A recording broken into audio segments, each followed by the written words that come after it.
Okay, so this is something we've been working on for quite a long time, probably way over 18 months to be honest. But what it is, so some of you have seen some sneak pictures or some sneak videos. This is actually our new transducer recess, which we've built into the 575. Over the period of the next 6 months, we'll probably roll this out into every single model of our kayak, now that what we feel is we've got is right. We have tested in various formats. I think we've done this about 5 or 6 times, and I've changed my mind about 5 or 6 times, but ultimately this is what we've settled at being the best system that we find. So this, what you see here, is basically just a carbon cover. Okay, what we did was, instead of gluing on the inlet and outlet for the live well and then making another cover to put somewhere else, we decided to incorporate the inlet and the outlet of the live well into the cover itself. So the cover, although it covers the transducer recess, has your inlet and your outlet venturi for your live well. So that was a small change that we did. So very similar to your old one, you know, like instead of having the cap glued on, it screws on. And as you see here, we have the transducer recess. Naturally, this transducer recess is, you know, the transducer recess itself, as you can see, is 28 centimeters long. Okay, 8 centimeters wide, and a little over 3 centimeters deep. So it doesn't necessarily fit every single transducer that you see on the market, but it caters for what most kayak fishermen tend to use. So here we have a standard Garmin striker transducer. We just did a little bit of trimming. Basically, we just cut the little bolt holes off it just to lower the profile of the transducer, and that obviously allows us to fit it in there. What we'll do is we'll show you how we fit it in here and what we've done to make this transducer recess work. But for those of you out there who have, for what reason, a much bigger transducer, or a transducer that might not fit in this box, because you have this plate, you have the ability to be able to manipulate this plate. In other words, cut the hole slightly bigger so that the transducer can stick out. As well as being in here, the plate will hold the transducer in, but you can have an excess of the transducer sticking out. Or if you want to mount the transducer onto the plate and mount this on, knowing that you still have the access for the hole, for the wiring and everything, which I'll explain when we turn it over. So yeah, so the plate allows you to obviously cover a standard transducer across the range, or if you want to use the plate, you can actually manipulate it with a different size transducer, mounting it onto the plate or cutting the hole bigger. So yeah, so that's the idea of the plate and the transducer recess. What we'll do quickly is we'll show you just a basic idea of what we do when we now install a transducer into this. Quickly, we're obviously not doing it 100% like we do a full installation. This is just for video purposes, and we'll show you how it goes in. So Travis will show you.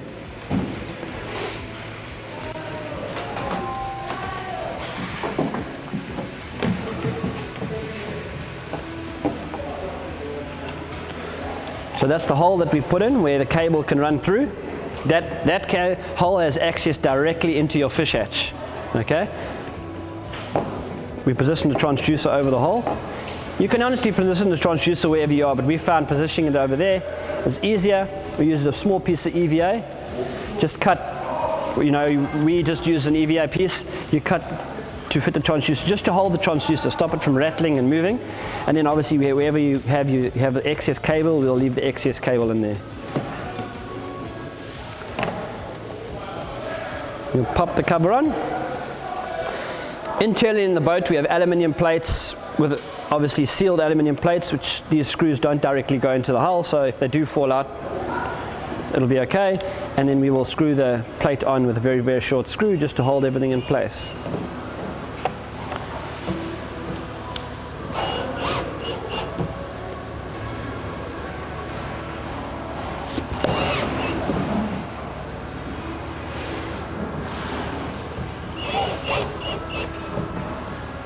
Yeah, so that is now your easy to install transducer cover with the transducer recess that we have incorporated using the access via the fish hatch, which now we'll turn the kayak over and we'll explain to you how we've done that. But that's basically what we do. we will show you now this because we're doing a dummy fit here. Once we've done this, we also run a black Seeker flex around the edge here just to seal it around, just to glue it down, maybe stop a little bit of movement if it wants, but that's optional. You don't have to put the Seeker flex, but we do. This neatly cut channel here that you see is what allows the transducer to be in direct contact with the water. So your temperature reading now will be a little bit more accurate, and obviously it opens up a much clearer picture on your finder, and will obviously allow certain features on some of the more advanced finders like the clear view finder or the side scan and those things. So yeah, you can use that. And then this hole at the back that we drill here, that's basically like an exhaust pipe. If you hit the beach and you get sand going in here, and if it does manage to get into the box, obviously we needed a little hole for the sand to escape. So we drill that little hole that allows the sand to escape. So you can spray it off with a hose and rinse out all the sand from the hole. Okay, now we'll turn it over and show you the rest. Now this is where you see how it all works basically. So what we did is the transducer recess comes into the fish hatch itself, okay? It has onto the fish hatch we incorporated a pipe, okay, which runs to the height of the rod rack, slightly below, for two reasons. First of all, with water going up and down there, as you know, the water will only go as high as the level of the water around you, so it's gravity controlled. There's pretty much almost no chance that the water will ever get to the top. It generally will move up and down around about here. But we did keep the pipe obviously extra long to secure that there was no water overflowing into the hatch. Okay. The second reason why we made access into the fish hatch, obviously, if maybe for some unforeseen circumstances you've damaged the pipe or you're damaged underneath, if there's a leak or there's a problem, you'll see it because it'll see it in the fish hatch, you'll see it leaking. Now if we had incorporated something into the live well, there's water in there already. If you do happen to have some kind of an issue, you won't know because obviously the water will disappear into the boat around where the pipe was or around the working of the transducer system is. So we just found that coming out here in front of the live well, easy access, and obviously if you do have an issue you can pick it up straight away, and you shouldn't have any leaks or any problems there.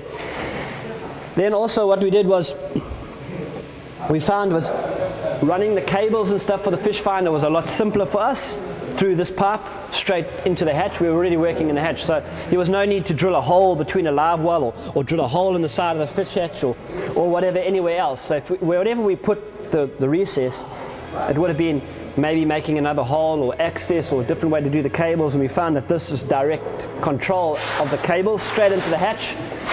So you can see the cable runs standard like we've always done. We spiral bind it neatly up and down the length of the side of the fish hatch, and then you have access to your plugs to your finder. So your access for your cables is nice and simple and easy, and as I say, you're constantly only working the fish hatch, no need for extra holes or drilling or feeding a cable or a plug or anything like that. And then you have the option of, which you'll see in the video, there's a little battery box that goes inside on the side wall here, which allows you to slot your battery in. That obviously is in the side out of the way, and it's just a little simple, some guys might still want to run the battery into the dry hatch or somewhere else, and you can use our standard battery boxes that we have, or our battery Velcro. The only difference obviously then is if you're going to have to maybe drill a hole and then run your cable to the rear hatch, or cut a hole to run your battery box system. Whereas this system here, the plates are installed and you can just unscrew and screw to put the battery box on. So that's prepared and done for you. The one thing you will see on top of the pipe as well is we put a nice soft EVA foam bung. We glue that in there.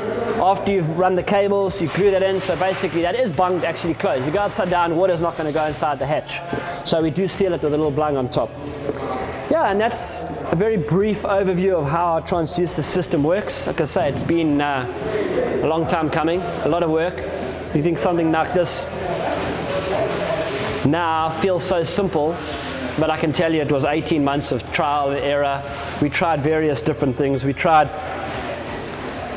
running a cable through the live well, and like I said to you, it just didn't work for various reasons in our design of the kayak. We tried moving it in a different position on the boat, but then it was a problem where the cable will come, or how do we access the cable, or how do we get our hands in there. We tried behind the dry hatch, underneath the dry hatch, with an internal box system, but then working it with a screwdriver was impossible. So not only did we try and make a system that's simple for us, but we wanted it simple also to be simple for the customer. If your transducer, for some unknown reason, maybe it stops working, you want to change it, you take 3 screws off, you pull the cable out, go to your supplier of your fish finder, get a new one, put it in, put the 3 screws back on, and off you go. Like it's literally a 30-second change for you. So those are the kind of things we wanted, and obviously every time I did something, I'd find that it was either not easy for the end user or the consumer, or there was something that just didn't sit right with me. But yep, happy to say it's finally here, and as I mentioned, over the next 6 months we will integrate